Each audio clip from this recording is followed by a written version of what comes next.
We're back. Welcome, everybody. Thank you, Pam. We're starting book 2, the Book of Glory, which is predominantly, if you're a big Jesus fan, you're gonna like this because Jesus talks a lot.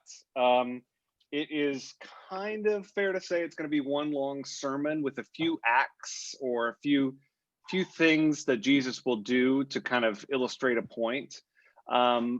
But I don't know about you, and I even now you can probably detect it in my voice. There's a little bit of skepticism that it's going to be all that entertaining or interesting. Not that that's what these books were often written for, but I have found through this Bible study specifically with you all for the last several weeks, I guess it's 8, 9, 10 weeks. I'm enjoying John a lot more than I remembered enjoying it, if that makes any sense. So there's a lot more meat on the bone than I remembered, because my memory from seminary is just Jesus talking and not making a lot of sense.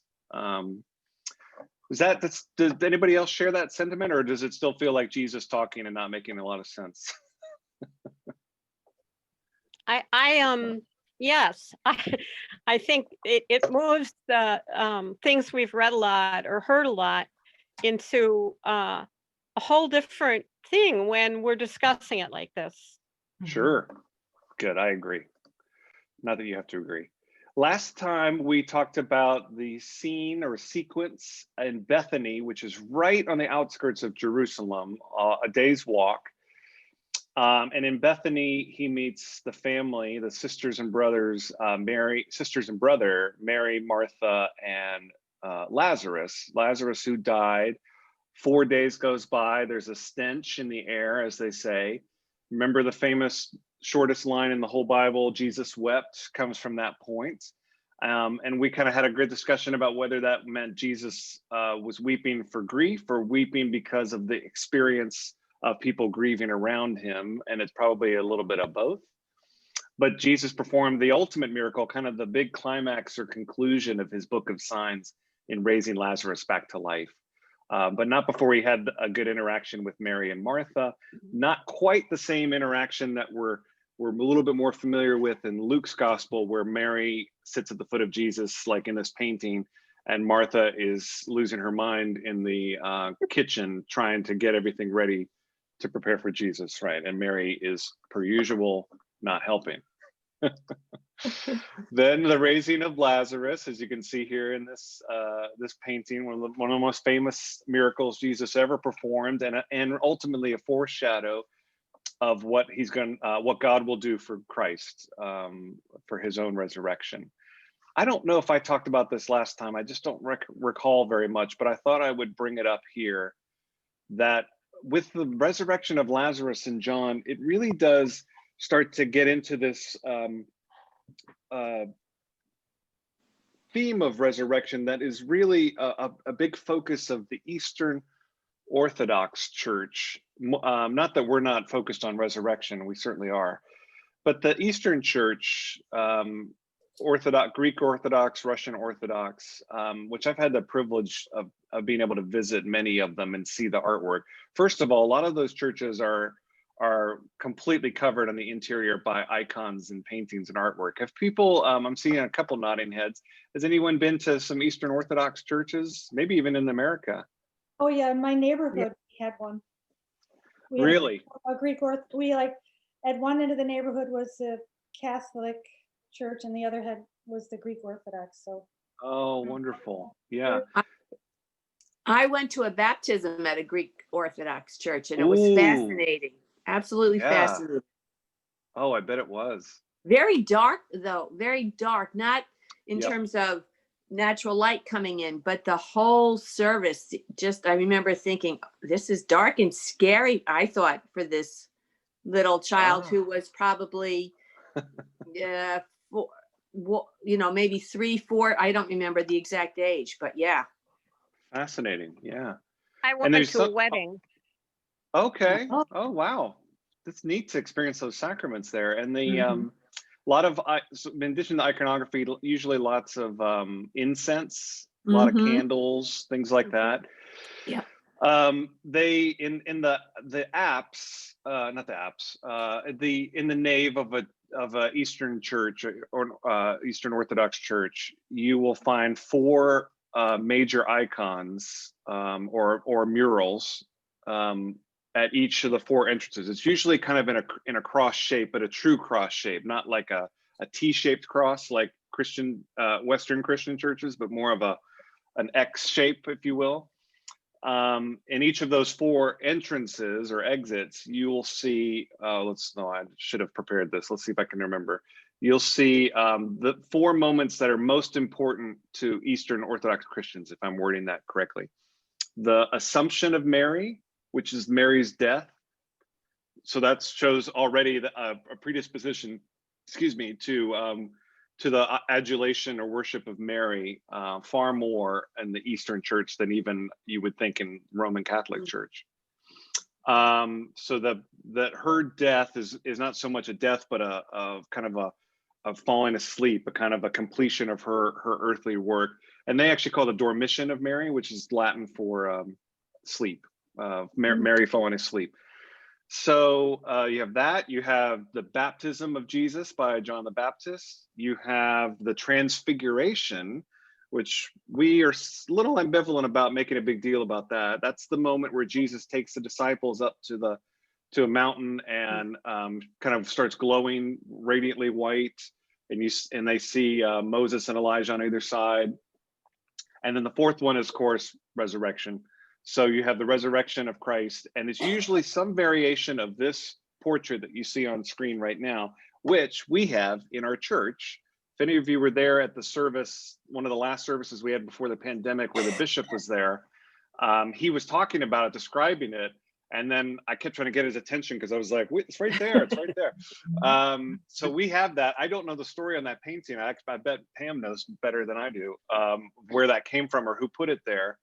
And it is a very Eastern favored portrait that depicts Jesus's resurrection moment. If you look on the painting, he's standing on his cross. Look, there's the grill from where it was on the wall. This is not ours, this is somebody else's. And he's exiting hell. If you can see where my cursor's moving, there's all the bones and chains, everything you would identify with hell. Restraints, weapons. So it's all black and white down there, and there's his cross, and he's now standing on top of it. The torture device, he's now on top. And then there's two graves that he's opening up. That's the big gift of this kind of artwork and this theology, which is that upon his resurrection, he is resurrecting everyone else that's been lying dead in graves. I'm sure I've talked about this many times. And this is supposed to be Adam and Eve. So there is Eve in red, and there's Adam on the left. So he's not just resurrecting people. Hi, Jan. Hello, He's not just, no, it's okay. We're just talking about this painting. Jesus is not just resurrecting everybody, but he's taking the very first two, quote unquote, sinners, the very first two people to cause the whole human project to become flawed.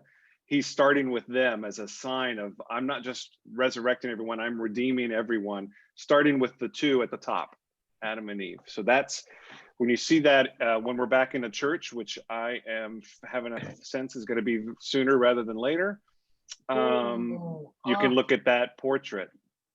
Pam, do you know the origins of that portrait it's above the organ? Above the organ, yes, I do. Can I fill you in on that later? Absolutely. Because there's a Absolutely. little history in there that will, yeah. Okay, So good. I will definitely share that with all of you. And I especially need to hear it because there was pre-pandemic discussion of putting a banner in its place. So if we do that, I need to find a home for that portrait. I don't want to lose it. Yeah. I keep saying portrait. I really should say icon. Anyway, this whole part is to say that this is a major theme in the backdrop of the Lazarus experience. This idea that Jesus is not just resurrecting Lazarus, not just even resurrecting himself, but resurrecting and redeeming everyone, starting with, the most infamous sinners of all, if that makes any sense. Okay, so we're in the Book of Glory. I just wanted, before we even get to the Bible, just want to give you a little bit of a heads up of where we're headed. Chapters 13 through 20 are this Book of Glory. The very first verse I'm going to read gives you a little bit of a theme or kind of a setting of what this book of glory is about. And it connects to themes of the prologue back in chapter 1, that poetic prologue, the word became flesh and the word dwelt among us. And this particular verse will be important to John. But those who did welcome him, those who believed in his name, he authorized to become God's children, born not from blood, nor from human desire or passion, but born from God. So that will be, that kind of is lurking in the backdrop of everything. This setting will be the Last Supper. So a long scene of the Last Supper, which the other three Gospels treat in about 1 or 2 chapters. This whole sequence is the Last Supper, the night before his arrest, the night of his arrest, I'm sorry. And it's his last sermon, often called Jesus's great discourse or last discourse. The foot washing happens only in John. That's going to be one of the first things that happens here. And that comes with it a new commandment. I'll say more about that in a second.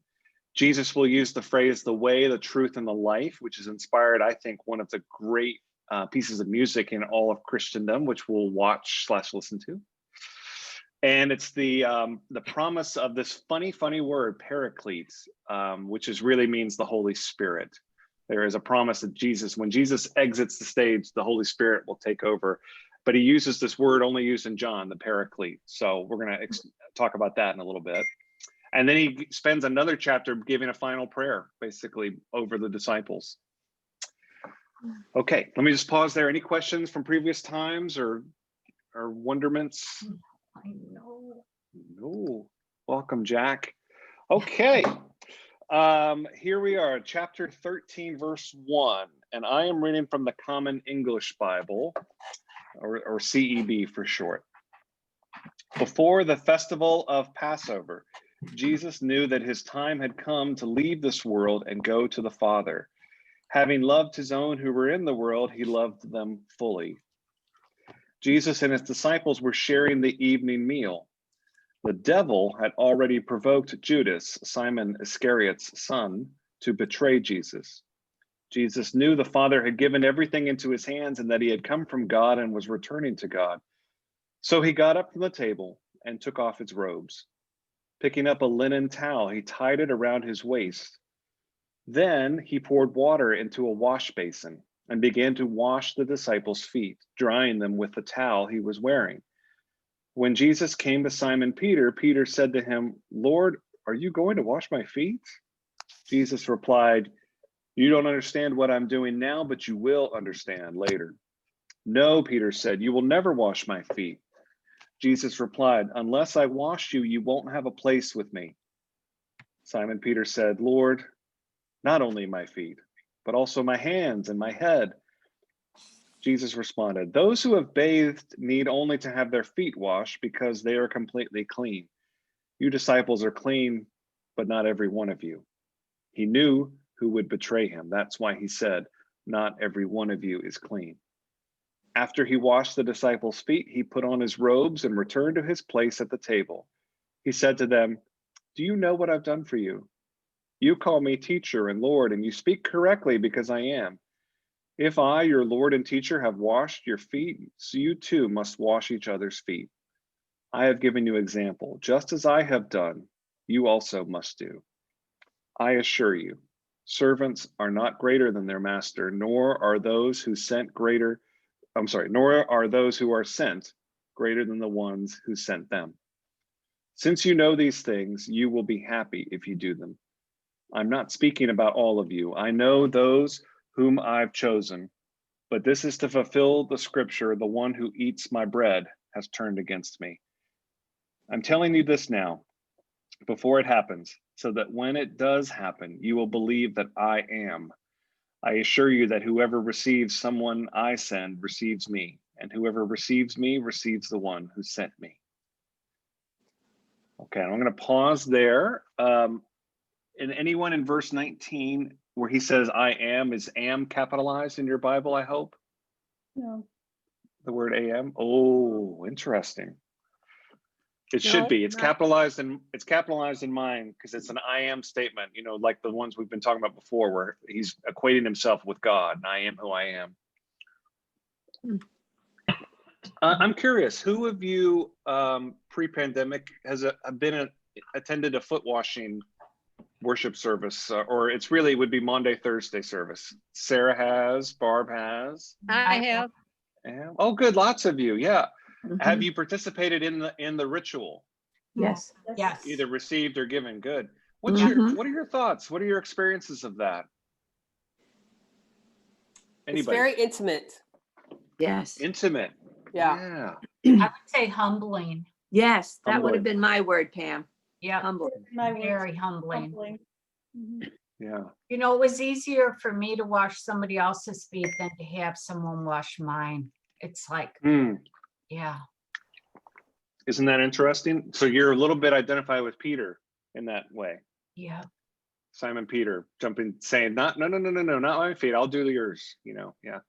I remember my dad, when we went to church at St. Gall's, a Roman Catholic church in Chicago, when I was a child, that my dad was always part of that and always was up on the altar and with the feet washing and had his feet washed for this. Yeah, I have gone back and forth a lot on this, but I've you know, definitely have a place where I strongly believe in it because it's so unique and it's such a powerful message, and knowing when it's put in the context of the Monday Thursday service, which is appropriate because this whole account in John is the night of Jesus's arrest. It really feels like the last statement Jesus is making, the last thing that it really is that it's his new commandment. David and Leslie, I don't want to put you on the spot, but seeing that you didn't raise your hand, is it something unfamiliar to you in your tradition, your previous tradition? We had Monday, Thursday services. We've never had a foot washing service as part of it. But Got when it. I was earlier on, when I was younger, the Church of the Nazarene didn't emphasize the calendar as much as it does now. But more recently, it's part of the tradition to have a Monday, Thursday service. And yeah, so. Yeah, it's a powerful service in the Episcopal Church. Our Holy Week services are really us at our liturgical best. Our worship really excels. It's just from our prayer book. And the beauty of the Monday Thursday service is it really is kind of two minds. It's about the beauty of this act, the humility, everything you've all said, intimacy, humility, servitude. And then also the Last Supper, but not just the Last Supper that we reenact's not the right word, but you know what I mean. On Sundays in pre-pandemic time, non-pandemic times, Eucharist, as important as that is, this is the actual one, the actual Last Supper, the actual breaking of bread and wine. So that makes Monday, Thursday really kind of cataclysmic in a way. And then of course, actually there's really a third thing, which is the betrayal of Jesus. So our service always, well, I shouldn't say always, but when it's best done, there's a leading statement for you. When it's best done, the service ends in silence and Yep. and dark and literal darkness. Yeah. Mhm. So it's really powerful, but it should never be the last word. I mean, because it's of a piece with Good Friday and Easter Day, of course, or the Great Vigil of Easter. Any other reactions to the foot washing? You know, familiar story, but did anything stick out to anybody hearing it this time? Or maybe a different, I know I was reading a different translation than some of you. It just comes to my mind that Jesus is, of course, demonstrating a whole new kind of spiritual leadership by service rather than leadership by authority or power. Right. I'm wondering if this whole section here is looked at it more historically, or if it isn't also a message to the church. Mhm. Absolutely. I have a question. Yes, Sarah. Does John talk about the woman who washes Jesus' feet with her tears and the nard? Yes, I missed a can't. couple weeks.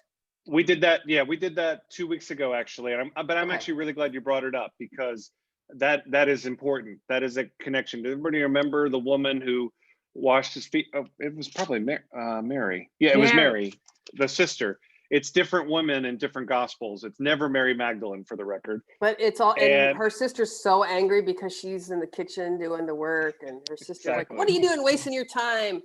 Putting that Exactly. expensive nard. It's expensive." yeah, and it's unclear if Jesus had in his mind that he was always going to do this foot washing as his last act. Remember, in John's gospel, Jesus knows from before he even was born what he's here to do and how it's going to play out, which is different from the other three gospels, right? And often can make it a little difficult to relate to Jesus on a human level. At the same time, it's hard. He's kind of astonished when Mary wipes his feet and cleans it with her hair and anoints him. And he says that she's anointing me for my burial because he knows that's what's about to happen. It's a fair interpretation that her act of doing that surprised him a little bit, kind of in the same way the grief of the death of Lazarus surprised him as well. Which gets back to my continuing theme that a part of the Jesus project, the God becoming Jesus, is to kind of experience things instead of just know things.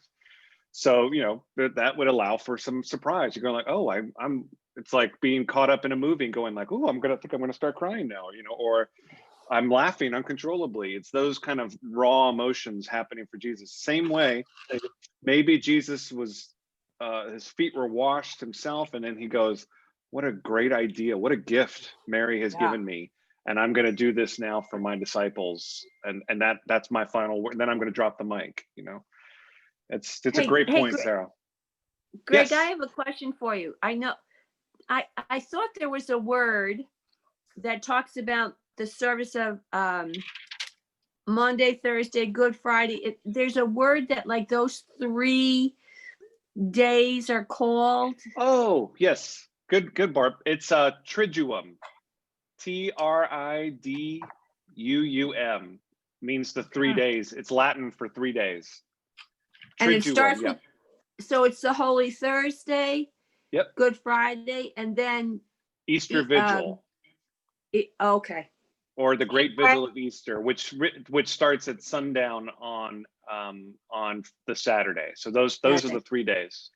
Would you spell that again? Triduum.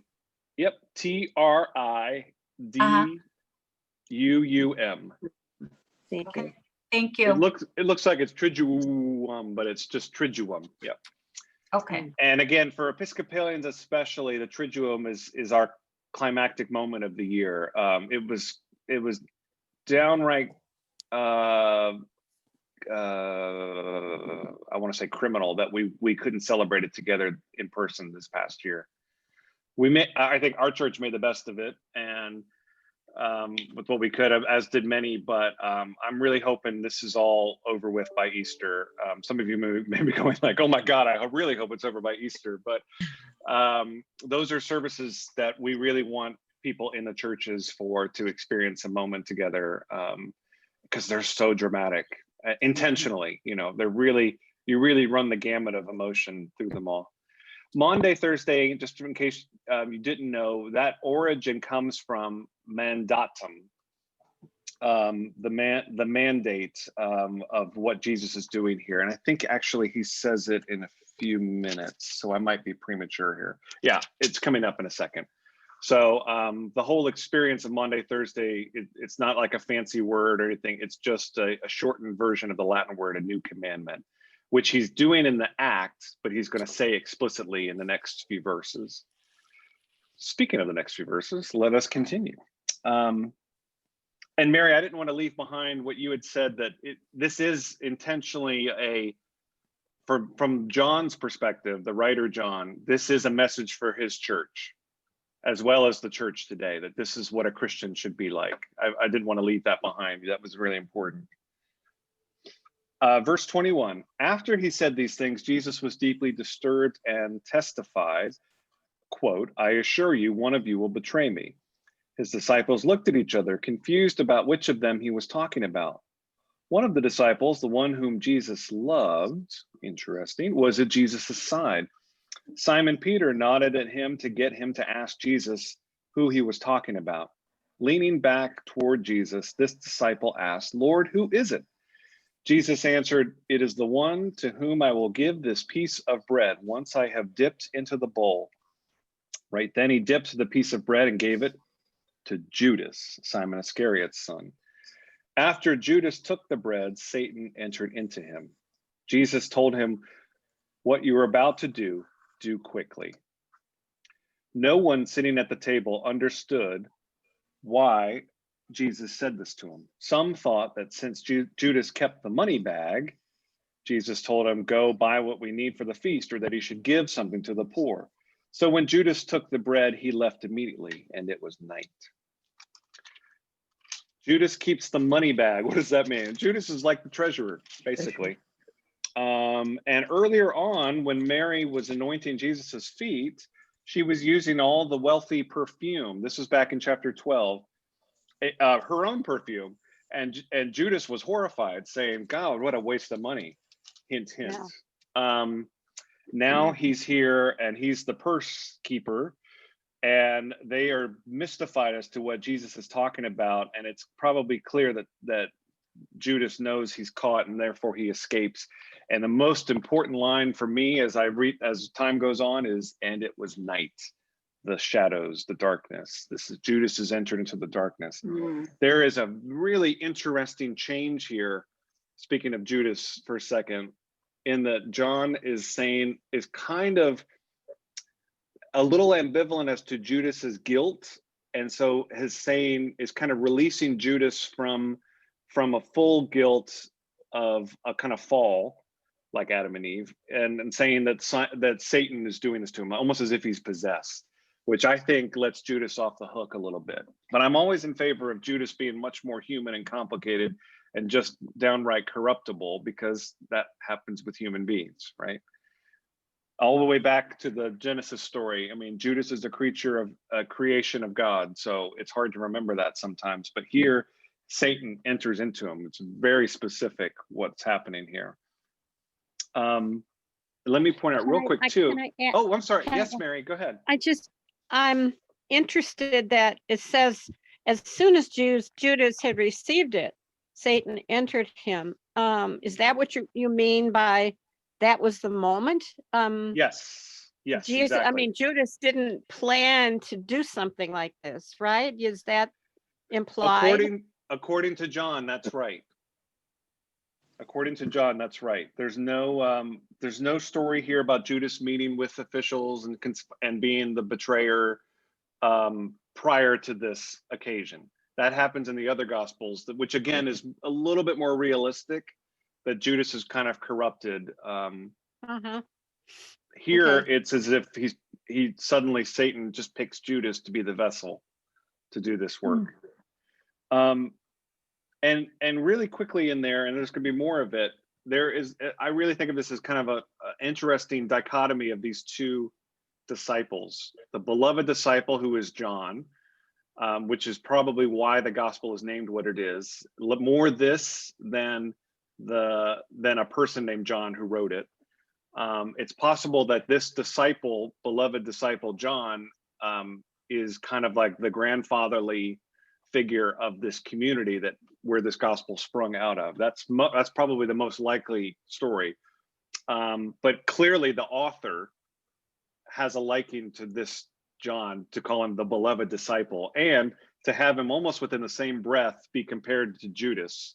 So you have, Jesus has one, and you can see it in this painting here. I'm sorry, I don't have the reference of the painting, where the beloved disciple John is leaning on Jesus, and it even described in there as if he's just kind of leaning back and resting his head on his shoulder. It's really beautiful, and just saying, it's not, who is it? Just really lovingly. And then you have Judas right across in the same artwork, reaching for the bread at the same time Jesus is reaching for the bread. I'll show you another painting of that in a second.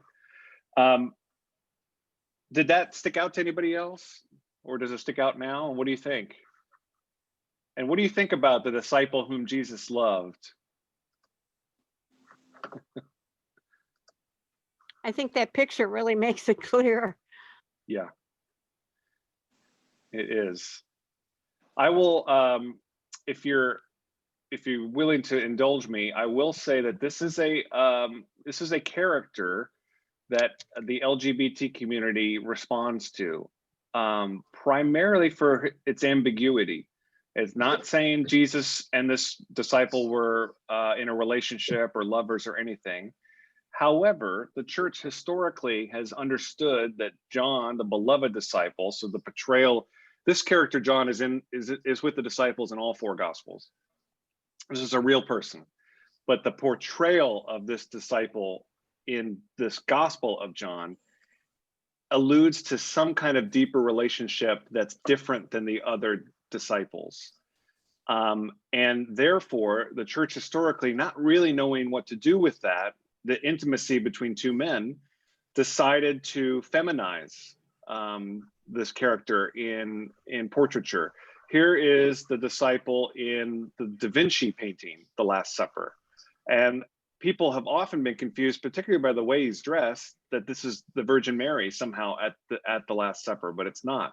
This is John, the beloved disciple. So a very clearly feminine portrait. Let's see, can I keep going? I think I just have the same. Oh, here we go.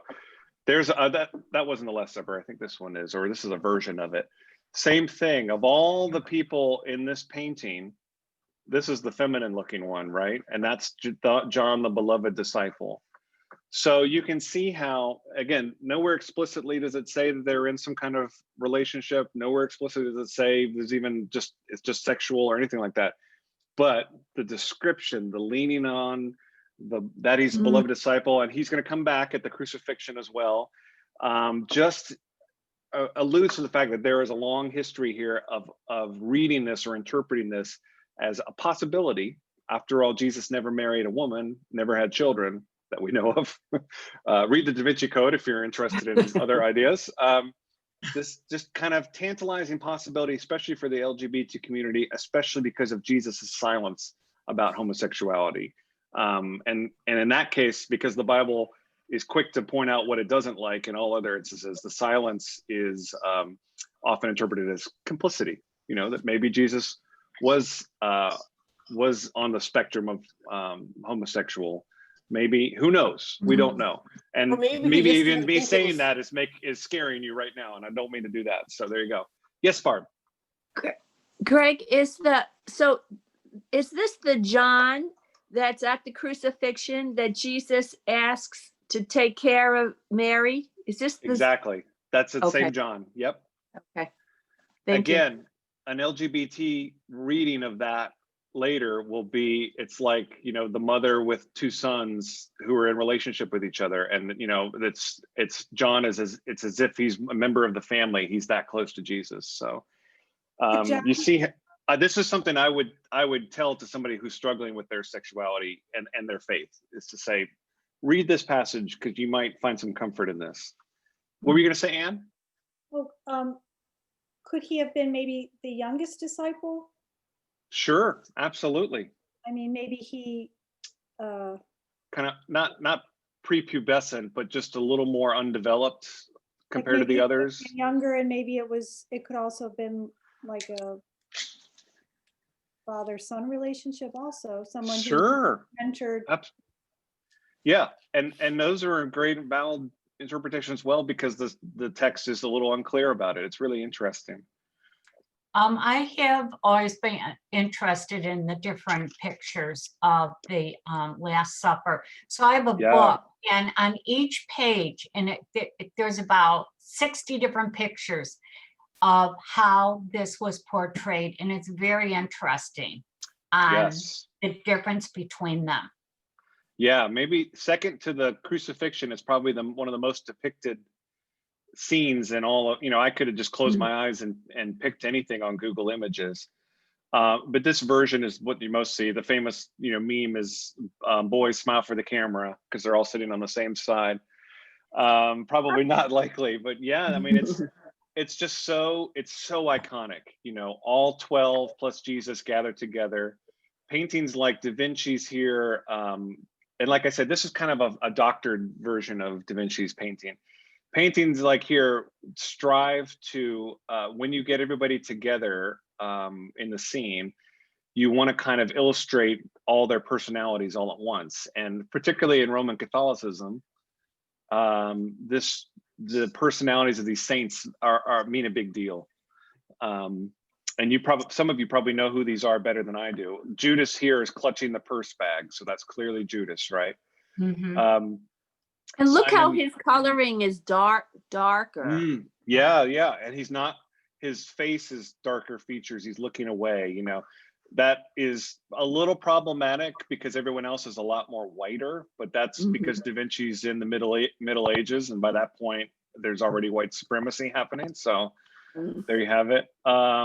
One of the things that made, excuse me, Greg, interested about looking at the pictures of the Last Supper is I went to the President's Church, which is across the street from the White House or down from the White House.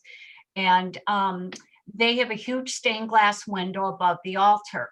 And what's prominent in this stained glass window of the Last Supper is there is a cat underneath the table in the stained glass. I'm like, wait a minute. Right.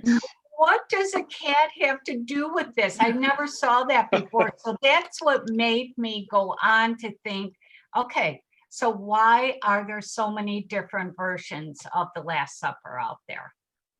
I almost want to say maybe next week we collate or cull some of these portraits and just kind of compare and contrast them. Wouldn't that be fun? So Yes. I'm just making a Yes. note to look for them. But we can certainly take our time getting through this discourse, but it is truly fascinating what the artist brings to the portraits. It's amazing. Yeah, Greg, at our church, we had a tradition for some time of doing a living Last Supper. And you may have heard of those or not. It replicates this particular painting right down to the Italian era, you know, Yep. costumes and everything. And it's from the perspective of each of the apostles. They explain a little bit about themselves, and they're also responding to Jesus when he's making the accusation from the perspective, is it I? Am I the one that's going to portray him? So Right. Which is participated in- kind of happening right here on screen Right. too. right. And Me? so I portrayed Thomas. I got to be Doubting Thomas, the guy with his finger. in Oh the yeah. air. Anyway, Yes. yeah, Yes. Yeah, that's right. There's Thomas. Yeah. Yeah. But anyway, they make it, you know, they go through a short monologue about who they are, what their origins. It's very much in this tradition. So anyway, I just thought And I'd they're answer. they're all, if you can, it's hard to see, but they all have little faint halos over their heads, except for Judas. Whoops. Whoop.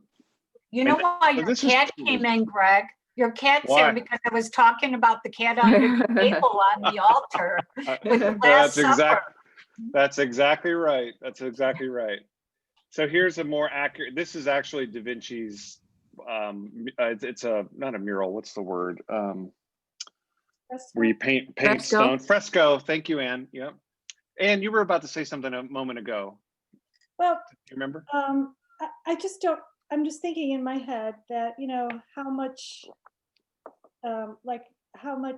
importance are all these paintings, because the word of God was written between 30 and maybe 100. The Bible was written 30, 100, 120 AD. And these pictures came along 1500 years later. Exactly. So, I mean, they just use their artistic license to put in whatever they wanted. And I don't know how much importance it is what somebody painted 1500 years after the Bible was written. It's just everybody's, like we're doing now, our speculations. Exactly. I It hate is. to sound like a wet blanket, but I just No. You're But I- absolutely right. And it reminds me too how Da Vinci would paint himself into portraits. People thought this might have been Da Vinci here. It is more an exercise in looking at the history of Western civilization than it is about finding devotion in artwork. But like a good movie, as I'm wont to do in my sermons, if it can evoke a sensation or give you a visualization of something that the gospel writer is trying to get, then that's not a bad window in a little bit. The problem is when it gives you the wrong impression. So, you know, a critique now of what Da Vinci did would say, first of all, buddy, it's 1,200 years later, and everyone's white except for the bad guy who's now a person of color. So, you know, that critique is the gift of postmodern, you know, postmodern study of artwork. That's why I think it will be fun. It will be fun next week to look at more of these portraits and just see who did it one way and who did it what are the pros and cons of doing it that way, just as a little exercise, but not as a devotional. Yeah. What'd you say, Pam? What are the black arrows pointing at on this? It had to do with whichever Google image I pulled up, and I think it was trying to make a connection about the hands. So here you have Judas on the left hand of the screen with the money bag in his right hand, and his left hand is reaching for the bread. At the same time, Jesus's hand is reaching for the bread. So I think it's just trying to illustrate that. Got it. I'm sure there's a book written about it. And maybe with a little research, I can find out that maybe there's something to do with the hands, and that they're, you know, they're somehow supposed to be kind of the similar, so that to talk about the fragility, I guess, of good and evil. A good curator of a museum would probably have a better explanation. Gosh,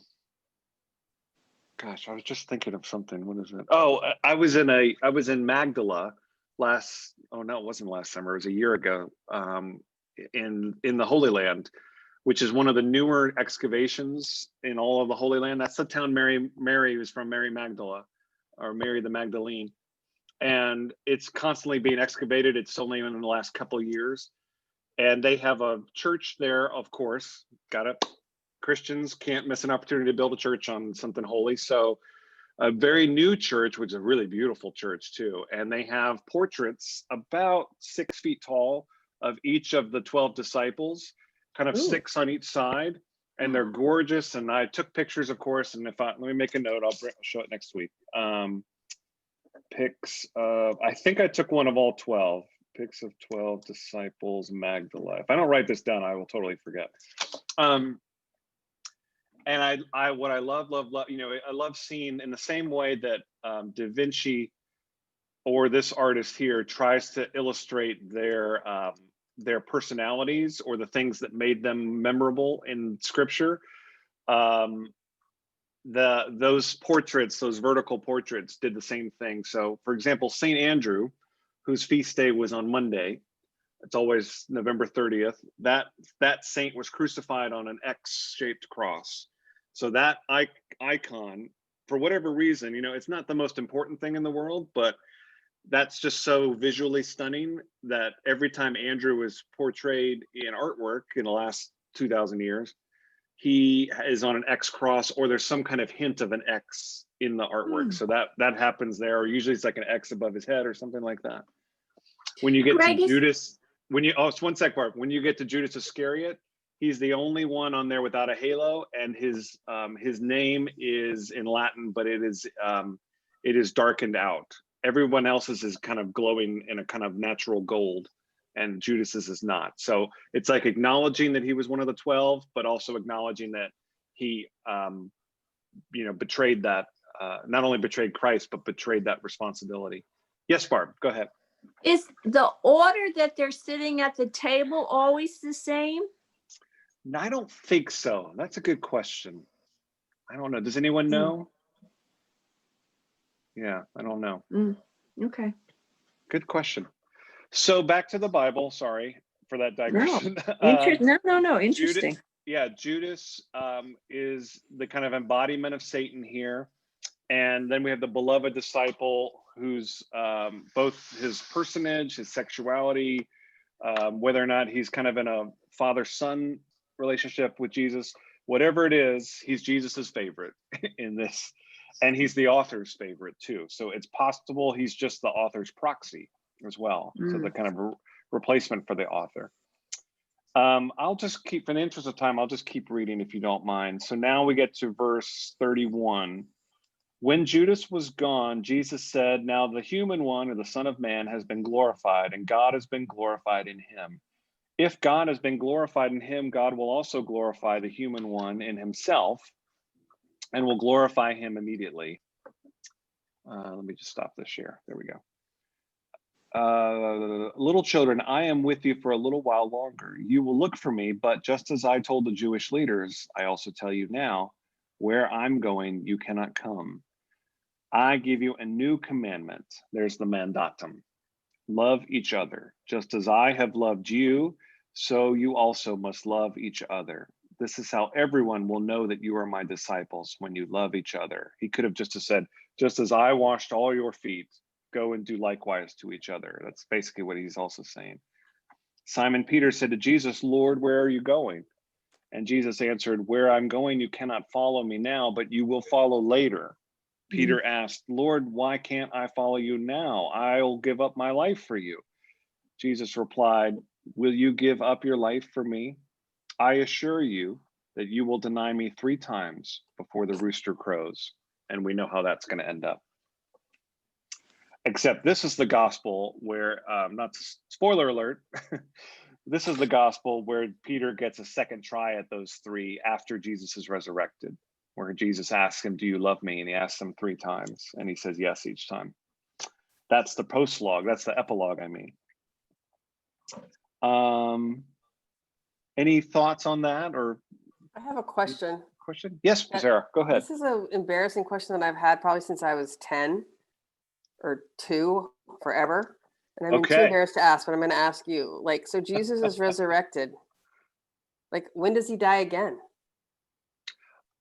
Oh, I see what you mean. Like, how long is he around?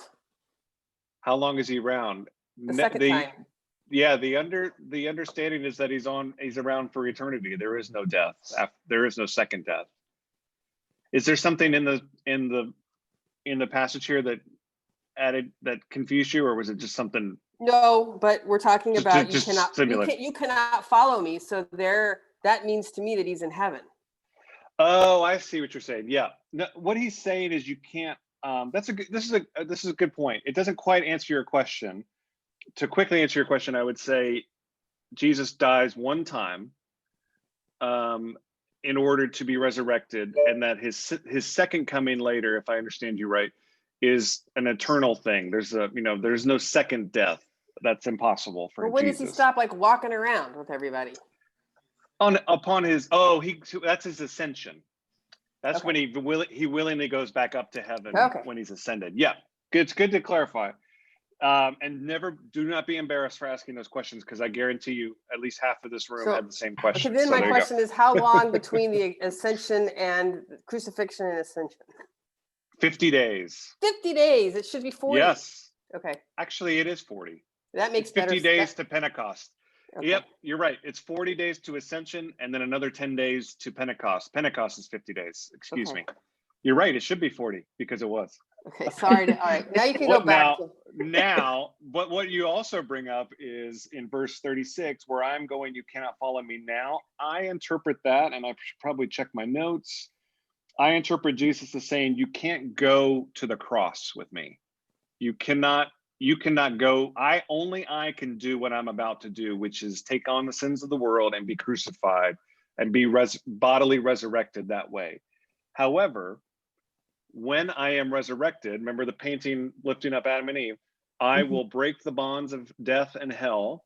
I will knock the gates over. I will bring everybody up. I'm speaking metaphorically here.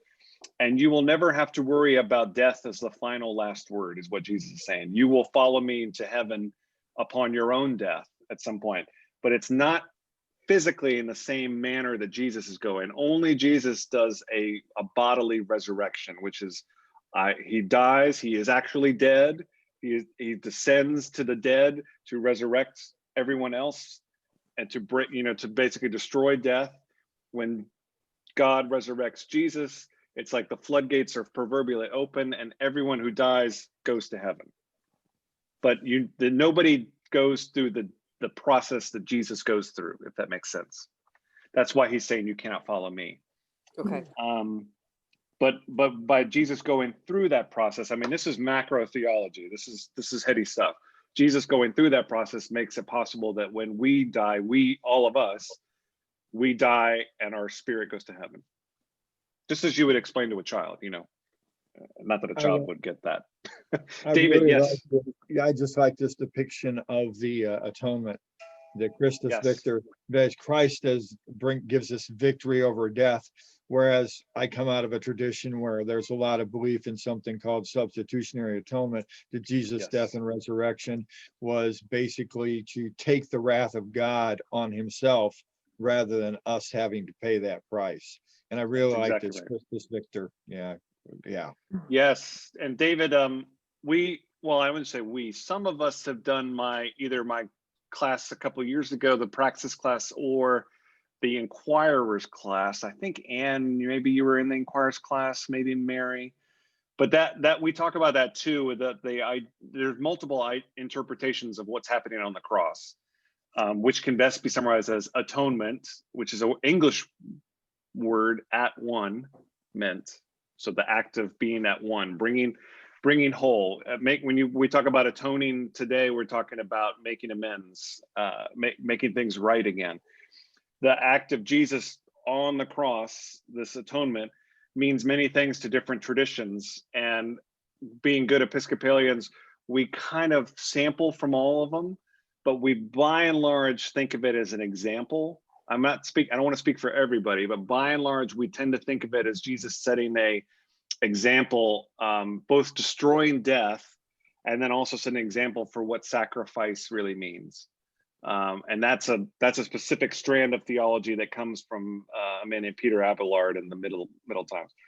At the same time, Christus Victor is the idea that usually makes up music and hymnody and portraits like the one on screen, which is the idea that Jesus is destroying death, almost like a warrior, just meets death and Satan, if you want, and destroys them, and then destroys the cemetery at the same time and says, and now you're all coming with me. And that's true too. That's Wait, valid. Yeah. Was somebody gonna say This something? is a I'm big sorry. issue for It's some. huge. I Yes, did. well, and Mary, let me add one more thing. And then yet another one is the idea that David was talking about, which is penal substitution, which is the idea that God wants a bounty almost, or wants payback for all the sins of humanity. And this has been one of the classic understandings of what's going on the cross. And Jesus is kind of saying, I will take the punishment on behalf of everyone else. Now, it's problematic, especially in 2020, when we have a much broader understanding of God from all of the study that we're doing right now, where we go, why is God demanding blood sacrifice? That's really kind of an archaic Old Testament understanding. We feel like we've moved past that, and we have, but it's still a part of the tradition. It's still part of, and on a more evangelical fundamentalist side, it's very, very active part that we are inherently evil, or we're being punished, and only Jesus can take the punishment for us and free us from it. I would say today that's problematic because it takes our own culpability out of it. It's a little bit more. I think it is kind of a clear concept to think of Christ as setting an example of what it means to be a Christian, especially because of what we just read about the foot washing. That seems a little bit more of a piece with what Christ is doing on the cross, which is saying, at a certain point, I want to end the cycle of evil, injustice, and if it means I go to my death, I'm speaking about Jesus in first person, and I take the sins of the world upon me, then so be it, because then everyone will know what I stood for, which is love, unconditional, sacrificial love. But again, that's huge, major theology. Atonement is one of the big strands of theology. Any pushback or any additional thoughts, anyone? I just wanted to say, this becomes very personal for some people, and my sister-in-law struggled mightily with this and did lots of asking of preachers and stuff like that. And I never asked her why she went into that, but I think that people, make decisions about their own sin based on their understanding of this. I agree. And we do it in small ways, you know, and any little sacrifice you make, be it buying gifts for Stars of Hope. You know, why do we get that good feeling like I got yesterday purchasing presents for a child I don't know? Because that's as fundamentally, and I do mean that word, fundamentally Christian as it gets. The idea that I'm giving up my own salary for someone else who didn't necessarily earn it or deserve it. You know what I mean? That's I'm not. I hope you take that the way it's supposed to be meant. You know, I'm not saying the child didn't deserve it, but that's Christianity. That's at the heart, and that is this day and age. It's sometimes we need to be reminded that you just sometimes just give for the sake of giving, not for it's not transactional. Mhm. Yeah. Right. And what Mary says is so important because how it really shapes how you view God, your view of the atonement. Yes. And Yes. if your view of the atonement is one of penal substitution, you're talking about a God who demands blood sacrifice. He demands death in order to forgive sins. And it just shapes your view of what God is like essentially. And then that snowballs into your whole theology about what your response is and how, like you were talking, Greg, it's a different response if you're not viewing God as primarily as bloodthirsty, but as loving. Then that shapes how we then ought to live our lives as well. Yes. Exactly. There's no such thing as a selfless good deed. Right. Every Very good deed makes you feel good. Yeah. Absolutely. I just like where the verse before this situation with Peter, where Jesus is talking about by this everyone will know that you are my disciples if you love for one another, which is the new commandment that he has Right. just given here. And we as Christians, that's what we need to do. Right. Mhm. Exactly. And that is intended to bleed into our lives, our political beliefs, our neighborly behavior, all those things. And I mean, you all see how often that doesn't happen, especially when people purport to be Christians. I would direct them back to this passage again and again. Not that they would listen to me, but you know, it's sometimes you just take the Bible for its word. It's right there. You know, God is love, and all I want you to do is love back and love others the way I love you. Is kind of the consistent message. You know, it's amazing. Oh, gives you cold chills. Mm. Well, what a beautiful note to end on, and I'm sure it's we'll have more to say about it next week as Jesus continues his discourse. We'll do a little excursion with some Last Supper paintings, and I'm going to find the pictures from Magdala I was Hey, describing too. Greg, So, this is. yes, Pam. This is the book. Oh, look at that. And so it's all pictures, but here's what's so interesting when I just grabbed it. Let me just show you real quick. Oh, I should. Well, maybe not so quick. I did have it right here. Look at, okay, so it talks all about many different, okay, but look at this one. Oh, wow. Yeah, I'm going to need you to take a picture of it and send it to me. Yeah, we'll I put it mean, on this screen. is, I just love that. It's so many different pictures. So of it, cool. so. Can't wait. Can't wait. And again, as for the earlier point, it's as much about just studying the history of humanity as it is studying the history of humanity in the arts as it is studying faith. So Yes. it's yeah. but a fun excursion. Thank you. Thank you all so much. It was a lot of fun, and I'll see you this time next week. Or I'll see Okay. you momentarily. I'm going to do worship in a few moments on Facebook. Bye. Be Bye, well. Take care. everybody. Hi, Bye-bye. everybody. Thank you, Greg. Bye. You got it. Thank you.